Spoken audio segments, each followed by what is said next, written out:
Thank you, choir, for that song and that rendition. Salamat din sa ating praise and worship team. They are known as the Kingdom's Soul. So every time that they will sing, they would be known as the Kingdom's Soul. So that would be the name ng ating praise and worship team. And please be prepared because sooner or later you will be performing elsewhere, yung Kingdom Soul, the praise and worship team. Now, I would like to take this opportunity as well to thank the SAM, yung ating special singing group na sila ay kumanta sa Philippine Annual Conference. Hindi lang minsan, kundi 2 beses. One was during the presentation of our petition, and the second time during the reading of appointments. Tingin ko, it will become a culture during PAC na, kasi last year, kumanta na naman ang choir ng church. But this time, it's the SAM who rendered the song. Salamat sa inyo, sa inyong pag-awit doon at tunay na na-bless ang mga miyembro ng ating conference at ang ating obispo. And thank you also for those who went there to watch the proceedings of the annual conference. Kaya natututo na rin kayo ano ang nakaganapan during the annual conference. Kaibang-kaiba po yan. Salamat sa pagpunta ninyo na kayo ay nanood. Ewan ko ba kung anong dahilan na handong kayo. Pero gusto nyong maging bahagi ng proceedings ng ating iglesia. Salamat po ng marami sa pagpunta ninyo roon. Taas natin ating mga Biblia, mga kapatid. If you have a Bible, it's always our culture here that we lift up our Bible so that God will bless it as we listen and learn on His Word. This is my Bible. This is the Word of God. With this Word, I am healed today. I am renewed. I am more than blessed. And I will never be the same again. Everybody say amen and amen. Of course, this is first Sunday of the month, and therefore I'll be dealing with the lectionary lesson. So lectionary lesson ang ating bibigyan ng pansin sa umagang ito. Now, binasa sa atin yung ilang mga passages. Meron lang hindi mga nabasa dito which I would like to share with you. For example, yung 2 Corinthians chapter 4, 5 to 12. Let me read that. Buksan ninyo yun sa 2 Korinto, Kapitulo 4, versikulo 5 hanggang 12. Ganito ang sinasabi. For we do not preach ourselves, but Jesus Christ as Lord, and ourselves as your servants for Jesus' sake. For God who said, let light shine out of darkness, may this light shine in your hearts to give us the light of the knowledge of the glory of God in the face of Christ. But we have this treasure in jars of clay to show that this all surpassing power is from God and not from us. We are hard-pressed on every side, but not crushed, perplexed, but not in despair, persecuted, but not abandoned, struck down, but not destroyed. We always carry around in our body the death of Jesus, so that the life of Jesus may also be revealed in our body. For we who are alive are always being given over to death for Jesus' sake, so that His life may be revealed in our mortal body. So then, death is at work in us, but life is at work in you. Mga kapatid, mula kay Samuel, sa awit, hanggang kay Marcos, mayroong isang direksyon na gustong dalhin sa atin yung lectionary lesson today. So I will not be focusing on one text, but all of these texts should be understood in one focus. And there is a central message of this lesson, which we are going to learn today. Father God, you are our Lord, our King. We ask you to be with us as we listen to your word. Allow the Holy Spirit to come right now to fill this place, so that the power of understanding, the power, O Lord, of knowing, the power of committing, the power of obedience will be upon us. Holy Ghost, make your way as we listen to the message today. Remove from us, Lord, any doubts. Prepare our hearts that it may come, that it may change the way we live in this world because of Jesus. This we ask. Amen and amen. Balikan lang natin in a gist, yung mga storya, tsaka natin bigyan ng pansin lahat. Punta tayo kay Samuel. Alam natin si Samuel ay hiningi ng kanyang ina sa Diyos. Anong pangalan ng nanay ni Samuel? Si Hannah. Pagkatapos nahingin ni Hannah, si Samuel, ay kanya namang itinalaga siya sa Diyos. Very ironic for a mother who was then praying for a son or a child. But later on, she would dedicate his son to the Lord. Alam ninyo yun? Katagal mong hinihintay na handon ang labanan ninyo ni Penina na asawa din ni Elkanah. Si Penina ay binigyan ng anak, si Hannah, matagal na panahon, ay walang anak. Ngunit hiningi niya sa Diyos, binigyan naman sa kanya. At nung ibinigay sa kanya, ang gusto naman ni Hannah, italaga sa Diyos. Hindi po ba pag kayo ay humihingi ng anak sa Panginoon, you want to keep your child. You want your child to be with you no matter what. And you want to give the best for your child. Especially if your child is the only one. But look at this story. Hannah asked that from the Lord. And after God has responded to her, she would just simply say, Lord, here's my son. Make use of him. And so, dumating na sa panahon na si Samuel ay nasa tamang pag-iisip. But he was just then a lad. Nang ang Diyos ay nangusap sa kanya sa vision. Alam nyo, maraming pagtatalo eh. Yun daw Diyos, direktang nagsasalita sa tao as in word for word, voice by voice, and many others. No, theologically, that's not true. Alam nyo kasi, hindi kaya ng tao na tanggapin yung direct na salita. You will die. That's how powerful the word is and the voice of God is. So God would normally use angels, archangels. He would use visions. He will use dreams para siya ay mangusap at magsabi sa atin ng kanyang gusto. He will talk to a prophet by way of a vision, by way of a dream. He will talk to a lot of people about circumstances so that his purpose and will may be known. So dito si Samuel, in a vision, narinig niya ang Diyos, tumatawag sa kanya, Samuel, Samuel. Alam niyo, talagang itinalaga si Samuel dahil hindi siya nakatira sa bahay. Saan siya nakatira? Sa templo.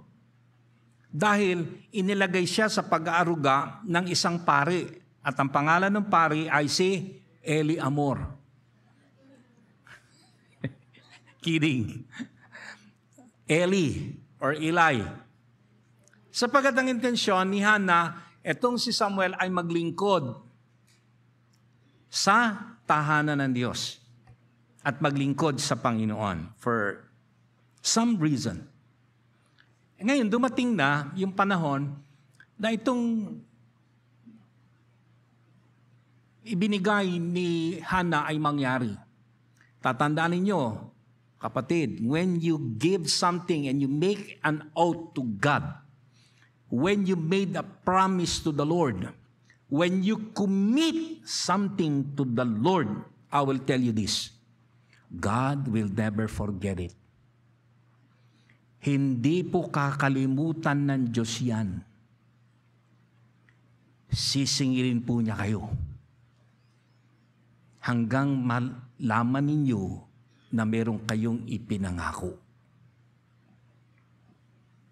Kung paano gagawin ng Diyos yan, there are many ways. Be prepared for it.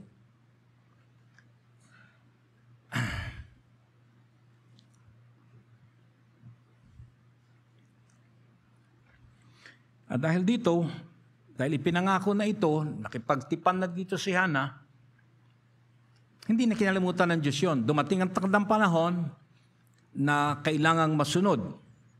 Kaya nung nandun siya kay Eli, nangusap ang Diyos.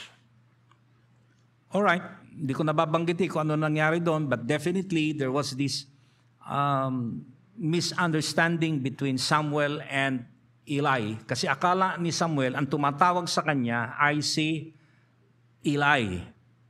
And several times, bumangon siya, tinanong niya, hindi. And then the last time, sabi ni Eli, pag may tumawag sa iyo, tinatawag ka ng Diyos. Sumagot ka.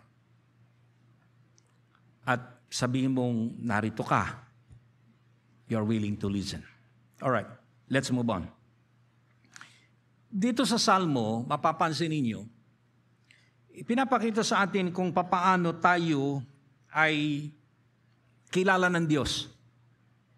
Walang sino man na hindi siya kilala ng Diyos. Lahat tayo kilala ng Diyos. Do you believe? Lahat po kilala tayo.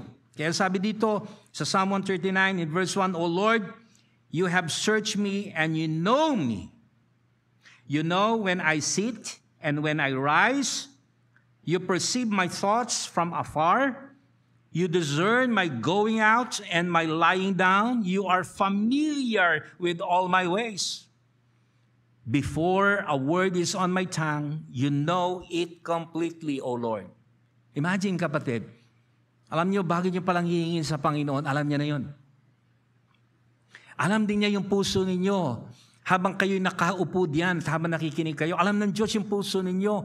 When you prepared coming to church, alam ng Diyos, lahat ng yan. He knows everything. And you cannot keep anything from the Lord. You cannot hide. Sabi niya dito, continue, you hem me in behind and before. You have laid your hand upon me. Such knowledge is too wonderful for me, too lofty for me to attain. At ang binabanggit dito, mga kapatid, in verse 7 and 8, where can I go from your spirit? Where can I flee from your presence? If I go up to the heavens, you are there. If I make my bed in the depths, you are there. If I rise on the wings of the dawn, if I settle on the far side of the sea, even there your hand will guide me, your right hand will hold me fast. And what amazed me is in verse 14 and 15. I praise you because I am fearfully and wonderfully made. Your words are wonderful. I know that full well. My frame was not hidden from you when I was made in the secret place, when I was woven together in the depths of the earth. Kapatid, nais kong tingnan ninyo yun. Sinasabi po ng salmista. Dito sa pagkasulat po ni David, ay sinasabi niya, hindi ako pwedeng magtago. Hindi ako po pwedeng magsabi na wala ako. Kasi sabi dito ni David, where can I go from your spirit? Hindi ako po pwedeng magsinungaling sa iyo, Panginoon. Hindi ako pwedeng magsabi na hindi ko naiintindihan kasi alam mo eh. Alam niyo kung bakit? Siya kasi ang may likha sa atin. Alam niyo ba na ang Diyos sa may likha sa atin? Alam niyo ba na tayo'y pag-aari ng Diyos? Hindi po tayo pag-aari ng sarili natin. Tayo pag-aari ng Diyos. Why? Sapagkat siyang may likha. Kaya sabi po dito ni David, kahit pumunta ako sa langit, nahandun ka eh. Kahit pumunta ako kung saan-saan, nahandun ka, hindi pwedeng maikaila, kapatid, na ang Diyos alam na alam kung sino ka, ano ka, papaano ka. Dahil ang pagkalikha ng Diyos, sabi po dito, I am fearfully and wonderfully made. Pwede po ba sabihin natin sabay-sabay, I am fearfully and wonderfully made. Tingnan niyo yung sarili ninyo ngayon. Huwag niyo sabihin, Pastor, yung ilong ko sarat. Kapatid, you are wonderful. Look at you. Ako wala na akong buhok, paubos na. But I will consider it a blessing, and I'm created fearfully and wonderfully made. Sino po dito nanghihinayang sa itsura niya? Kaya wag na niyong isipin pa, magpatangos ang ilong. Wag na niyong isipin pa, magdagdag. Alam niyo, pag kayo nag-i-enhance ng sarili niyo, you are not confident of yourself. And you are not confident of your God. Dahil yung itsura na yan, may paglalagyan yan. Yung inyong kalagayan, mayroong nakalaan diyan. Because that's how the Lord would know us.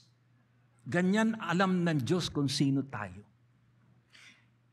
Ngayon, dito sa Korinto, mapansin niyo mga kapatid, yung binanggit at binasa ko.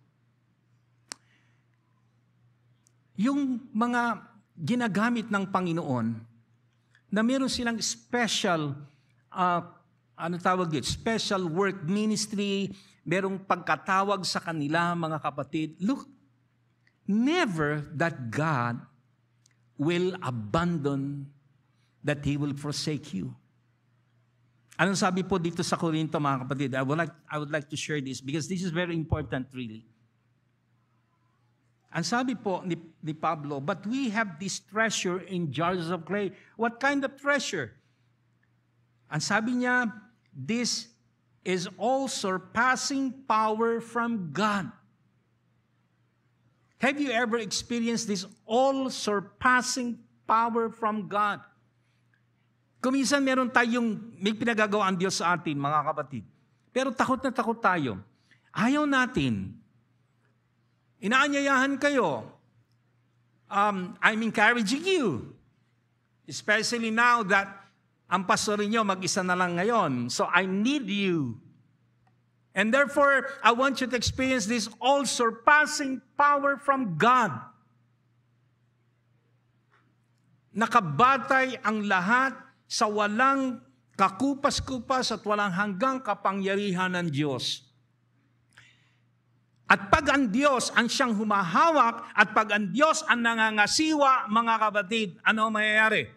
Ang ibig bang sabihin, pag ang Diyos ang humahawak, hindi ka na magkakaproblema? Hindi po. Ang ibig bang sabihin, pag ang Diyos ang siyang naroroon, hindi ka na iiyak? Hindi po. Ang ibig bang sabihin, pag ang Diyos ang siyang nagpapanukala, hindi ka natatanggap ng karamdaman, so on and so forth? No! Dadaan tayo sa mga pag-iyak, dadaan tayo sa hamon, dadaan tayo sa mga temptations and trials in life. But listen, what is the difference between those who are under the hands of God? Ano ang kaibahan ng mga tao na may problema na may Diyos sa mga taong may problema na walang Diyos? Ano ang kaibahan ng isang kalagayan na may sakit na ang karamdaman ay nasa Panginoon ng pagtitiwala at may karamdaman na ang kanilang sakit ay wala sa pagtitiwala sa Diyos kundi sa mundo? I will tell you the difference. And Paul spoke of it. Sabi niya, we are hard-pressed on every side. Wow! Hard-pressed on every side. That means harap, likod, tagliran, alam nyo, hard-pressed. It is not just a simple pressing. It is hard-pressed. Yung mga problema natin, harap, likod, tagliran, ibabaw, ilalim. Sino mo dito mga ganun na problema? Alam nyo, minsan yung problema ninyo, nasa harap lang. Pero masyado yung pinoproblema. Kung minsan ang problema nyo sa tagliran lang, masyado naman na kayo nagpapadala sa problema nyo sa tagliran. Hindi niyo ba alam, kapatid, na meron pang mga tao na ang problema po nila, harap, likod, tagliran, itaas, ibaba. Pero ano ang punto? Ang punto ay ganito. You have experienced this pressing all over your life. One after the other. Hindi pa natatapos ang isa, may kasunod na. Hindi pa nare-resolve ang isa, may problema na naman. Hindi pa nangyayari yung gusto mo, mayroon namang ibinibigay na problema ang mundo na ito. At kung minsan ang mga problema, hindi gawa ng sinuman, kundi gawa mo. Pero ano po ang kaibahan? I will continue. We are hard-pressed on every side, but not crushed. Yes, come on. Sige, hard-pressed, left and right, everywhere. Pero ano sabi po dito? Hindi ka maka-crushed. Ano ba Tagalog nun? Hindi ka madudurog. You are perplexed. Nagugulumihanan ka, hindi mo na alam kung anong gagawin mo. Pero ano sabi po ni Pablo? But not in despair. Persecuted. Pinapersecute ka. Kagaya nangyayari ngayon sa church natin, pinapersecute yung pangalan. Anong sabi dito? But not abandoned. Amen? You are struck down, but not destroyed. Nakuha niyo mga kapatid? Ganun po ang kalagayan ng mga tao na kahit maraming pinagdadaanan, hindi po siya malalagay na siya po ay magwawakas. Why? Because God has a purpose. God has a reason. And I will tell you that once you have overcome this, you will see how faithful and good our Lord is. Pagdating kay Mark, to be honest with you, itong lectionary lesson, hindi ganun kadali. Sa ibang mga pastor, mamimili lang sila dito. Siguro, magsusulat ng teksto, tapos irarapol. Pagkatapos pipikit, kukuha at bubunot. At kung ano yung nabunot na teksto, yun yung kanilang ise-sermon. But when you deal with the lectionary lesson, you have to deal with all 4 passages. Ngunit, itong lectionary na ito, medyo kakaiba sa akin. Kasi lahat makita mo yung direction except for one area, itong kay Marcos. Nakita natin doon kay Samuel, yung pagtawag ng Diyos sa kanya. Pagkatapos nakita natin dito kung papaano yung mga tinatawag ay may ganitong kalagayan, fearfully and wonderfully made. Nakita natin yung mga tinatawag, mga kapatid, doon sa Korinto na hindi sila pinababayaan ng Diyos. Pero pagdating mo sa Marcos, biglang nag-iba. Dahil si Kristo, si Jesus, ang siyang may kwento naman ito, yung istorya ng Panginoon Hesus Kristo. Let's go to Mark. Alam niyo ang Sabat, mahalaga sa mga Hudyo. Dahil ang Sabat, ang kahulugan ay pagpapahinga. Now, pag kayo nagpapahinga, wala kang gagawin. Pahinga eh. Pero tayong Pilipino, iba yung ating intindi ng pahinga. Sabi ng mga matatanda, o sige, habang nagpapahinga ka, magwalis ka ha. Habang nagpapahinga ka, magtupi ka ng nilabhan. Habang nagpapahinga ka, magbasa ka. So iba yung ating pagpapahinga. Pero ang pagpapahinga ng mga Hudyo, talagang total rest. Walang trabaho, walang gagawin. Sila ay magiging si Juan Tamad. Sino po nakakatanda kay Juan Tamad? Alam niyo bang si Juan Tamad namatay na? Matagal ng panahon. Pero alam niyo ba ikinamatay ni Juan Tamad? Ay, hindi po.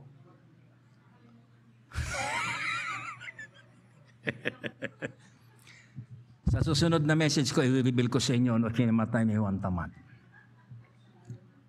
Going back to this story. May pinuntahan ang Panginoon at mga disipulo. Ito mga disipulo, medyo may kakulitan. Napadaan sila sa tiriguhan. Ano yung ginawa ng mga disipulo?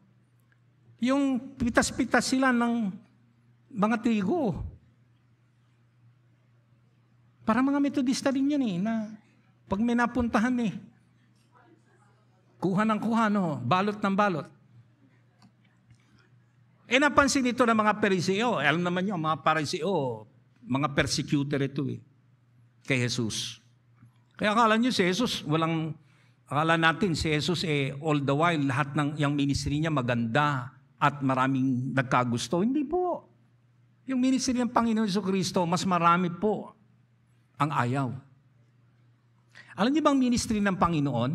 Ang ministry ni Jesus is about the kingdom of heaven. It is about the kingdom of God. It is the reign of God. Kaya ang paghahari ng Diyos ay kagaya ng kaharian. At doon sa kaharian na yun, kapatid, yan ang kanyang dadalhin sa ikalawa niyang pagbabalik.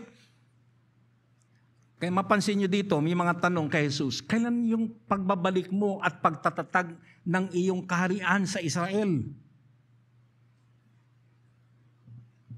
He's not talking of any church. He's talking of His kingdom. Because that is where God is.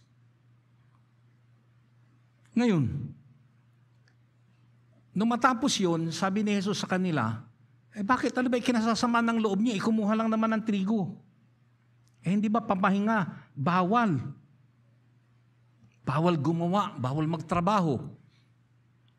And then, nagpunta sila sa isang lugar na kung saan meron namang lalaki doon na ang kamay niya ay shriveling. Yung nanginginig-ginig na ganyan, yung kamay.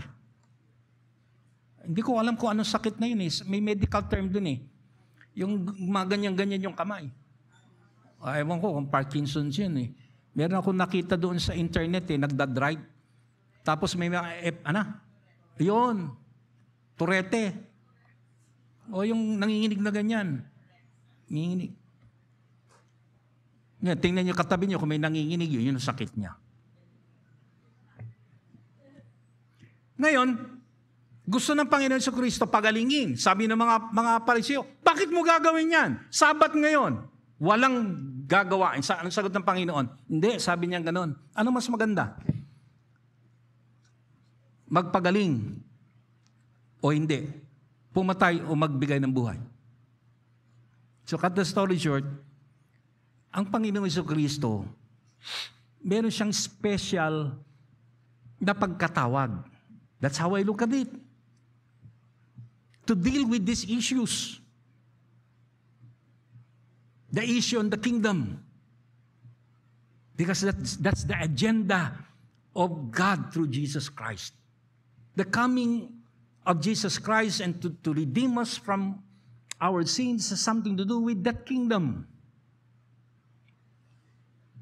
Kaya ang Panginoong Jesucristo ay naging espesyal sapagkat talagang siyang ipadadala doon. No one else except the only begotten Son. Ngayon, having said all of this, paano natin titingnan ang lectionary lesson? Una, God knows. Sabihin mo nga kapatid, God knows. Alam ng Diyos. Alam ng Diyos kung sino ka. Kaya sa harap ng Diyos, huwag kang nagmamalaki. Alam ng Diyos ang karakter mo. Alam ng Diyos ang ugali mo. Alam niya lahat ng bagay tungkol sa iyo. Alam niya. Alam niya ang tungkol kay Eli, ay kay Samuel. Alam niya ang kanyang mga tinatawag. Kilala niya yaong mga kailangang tawagin niya upang matupad ang kanyang kalooban. Alam niya. Dahil siya ang naglikha, alam niya kung papaano na ikaw ay kanyang hahawakan. Alam niya kung paano kanya pagpapalain. Alam niya kung kailan ka dapat makaranas ng kamanghamanghang gawa niya. Alam niya lahat. Ikalawa, God calls. Ang Diyos ay tumatawag. Si Samuel ay tinawag ng Diyos.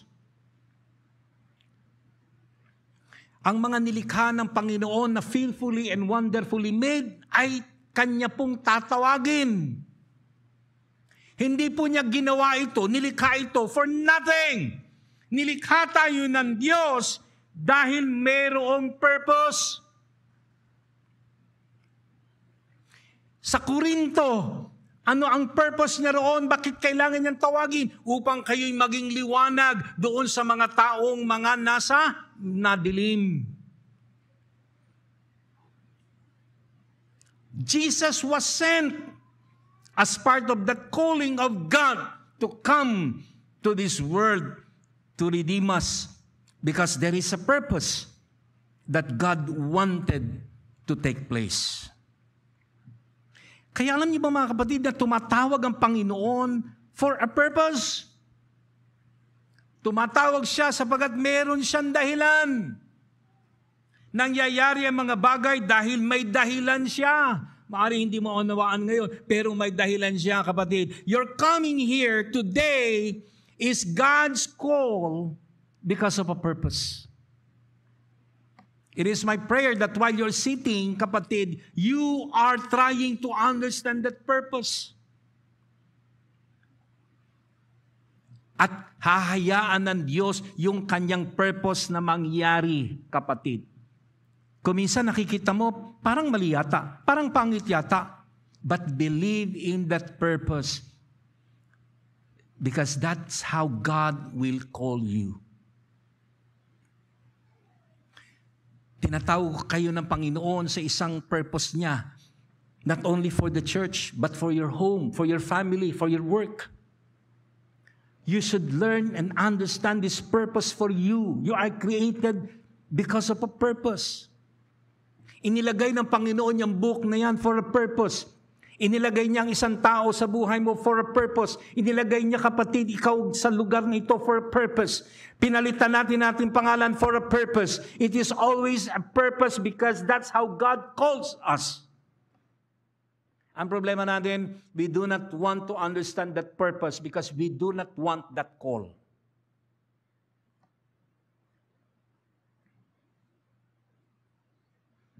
Pangatlo, dito sa usapin ng lectionary lesson, God protects. Sabihin po ninyo, God protects. Lakasan nga po ninyo, pahina na ng pahina. God protects. Ang Diyos, kapatid, pag tinawag ka niya because of a purpose, hindi ka po niya iiwan. Maaring daranas ka ng problema along the way. There would be some misunderstanding. There would be some quarreling. But church, I will tell you this. When God has called you for a purpose, He will never leave you alone. Anong sabi niya sa 2 Corinthians? Ulitin ko yan. You are hard-pressed on every side, but you are not crushed. You are perplexed, but you will not experience despair. You will be persecuted, but you will not be abandoned. You are struck down, but you will never be destroyed. Nakita niyo yan, kapatid? Ang problema sa atin, hindi natin maunawaan yung purpose ng pagkatawag na ito. We keep on asking questions. We are not responding to that call. We are just simply saying, Lord, sa iba mo na lang ibigay yan. Alam niyo, when I'm looking at this, sabi ko, I'll be honest with you. I'm so disappointed. Last PAC reading of appointments. I cannot hide my face. I cannot hide my disappointments. But somehow it dawned on me, God will never abandon this church. We will be persecuted. Anong sabi dito?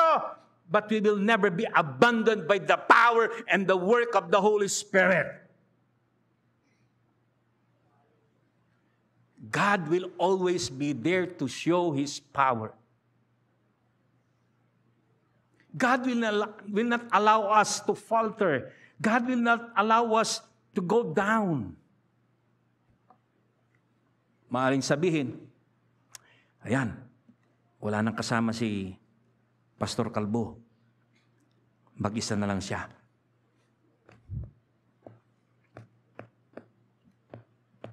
The church will fall. The church will be in chaos. Nasundan po ninyo? When I realized, while praying for this, sabi ko, God made something that we should take this for a purpose. Who knows? May purpose pala ang Panginoon sa bawat isa sa inyo. Lahat pala kayo magiging pastor. Sino dito, pag tinawag sila ng Panginoon, magpapastor sila? No, I'm not talking of pastoring like you go to the ordained ministry to apply. No, what I'm saying is when God will call you to become a pastor of the flock, the pastor, or to become shepherd of His church, what will you do? Lord, hindi ko po alam ang sasabihin ko. Hindi po, sabihin nyo lamang sa Panginoon, I am fearfully and wonderfully made. Alam ng Diyos ang kakayanan ko. Alam ng Diyos kung saan ako dadalhin. Alam ng Diyos kung saan ako mag-e-excel. In the same way, kapatid, when you do your work in your workplace and elsewhere, do you want to know who you are?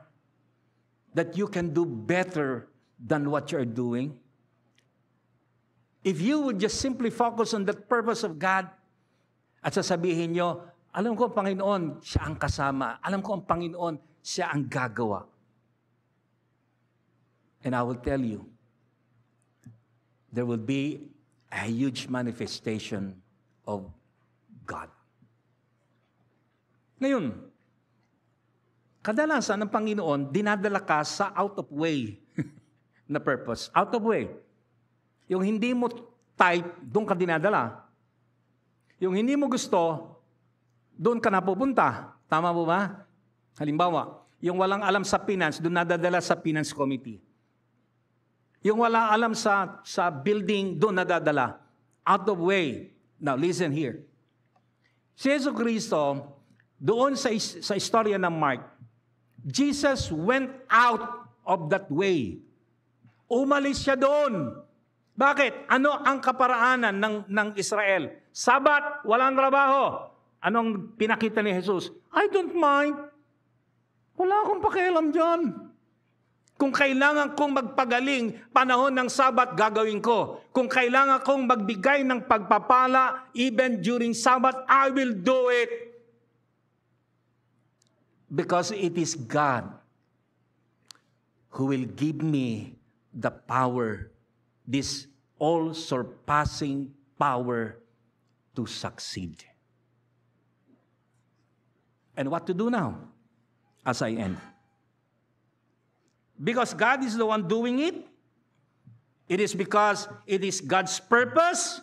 He knows each one of us. He knows what He is doing. Out of that purpose, kapatid, we must be obedient to take the risk.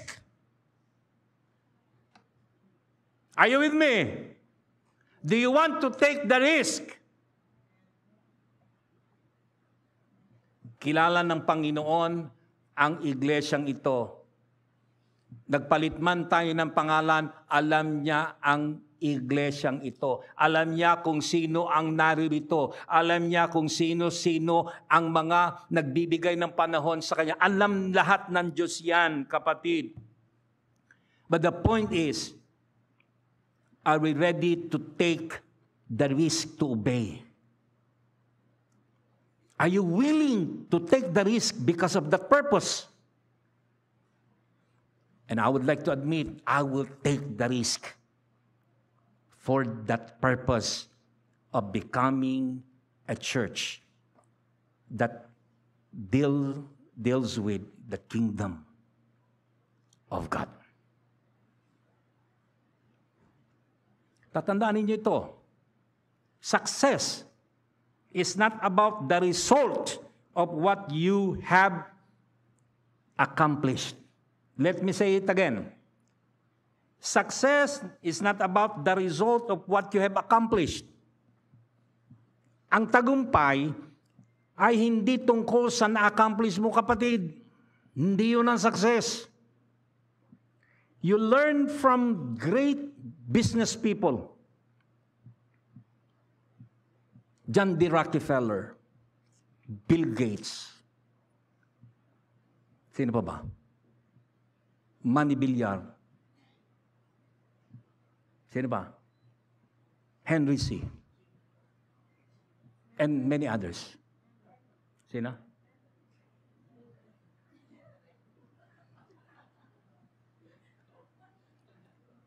Kaya kung kayo, may success kayo, makinig, yung success ninyo, it's not because of your accomplishment. It's not how you accomplish it. It is the risk that you put in that gave you the success. Hindi po yung inaccomplish ninyo, kundi yung risk na inilagay ninyo. Do you think there is SM kung walang risk na inilagay si Henry C? Hindi niyo ba alam ng SM ay na-bankrupt yan several times? But he took the risk. Successful corporations, they took the risk because of a purpose. Ikukwento ko lang saglit. Naikwento ko na sa inyo dito. Sino po dito may cellphone na Nokia? May Nokia pa ba? Pero hindi na kilala, no? Nokia na sila, Nokia. Alam niyo dahilan bakit po sila humina? Sabi ng CEO, nakalimutan yung clip eh. Sabi ng CEO, the problem is that there were changes that had happened. But we kept our tradition. We did not change. Sabi ng CEO, we did not take the risk. We have this question whenever God calls us. There are a lot of reservations when God is asking us. But we fail to understand that when God is asking us to do something, if we believe in that purpose and we take the risk, we will make us more stronger in dealing with all the challenges in life. With Christ, Lord Jesus. Panginoon, salamat po sa aralin na ito na itinuturo mo sa amin. Naway tingnan namin, Panginoon, sa mga kadahilanan ng kagustuhan mo sa ikabubuti namin. Panalangin ko na iglesyang ito, Panginoon Diyos, ay mag-take ng risk for your sake. for your kingdom's sake. And I pray also, Lord, na yung mga miyembro na naririto will take that purpose and take the risk. Because when they do so, they will see God working powerfully and magnificently. In Jesus' mighty name we pray. Amen. We're jumping, shouting, dancing, spinning, singing. There's freedom. We're jumping, shouting.